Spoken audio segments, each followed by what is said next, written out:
Dopo 22 anni è stata una bella sfida e siamo arrivati a un trasferimento dei quasi 52 ettari del comune, 513.768 metri quadri. Oggi abbiamo un'area che ci verrà poi volturata in sede notarile entro il 30 di novembre. Diciamo che da qui non si torna più indietro, quindi adesso c'è la certezza di avere l'area, bisogna realizzare l'ospedale. Tempi. Flor mi dice che 8 anni e mezzo si dovrebbe avere la struttura realizzata.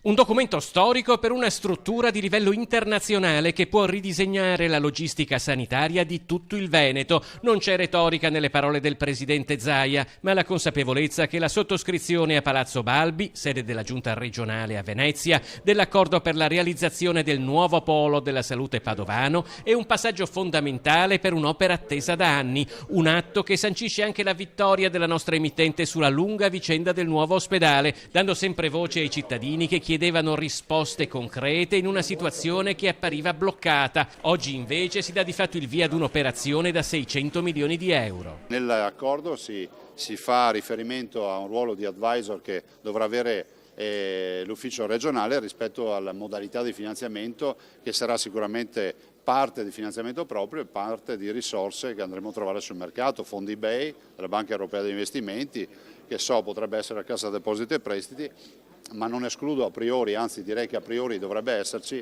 il finanziamento in base all'articolo 20, che è un finanziamento del governo. Incalcia il documento che pone le basi per passare alla fase progettuale e quindi realizzativa del nuovo ospedale di Padova, le firme del presidente della regione Luca Zaia, del sindaco di Padova Sergio Giordani, del presidente della provincia Soranzo, del rettore dell'università Rosario Rizzuto e del direttore generale dell'azienda ospedaliera di Padova Luciano Flor. Sul prossimo passo Zaia è risoluto. Correre, fare le carte e correre, perché dopo 22 anni oggi abbiamo la certezza che c'è un'area di quasi 52 ettari dedicata al nuovo policlinico universitario.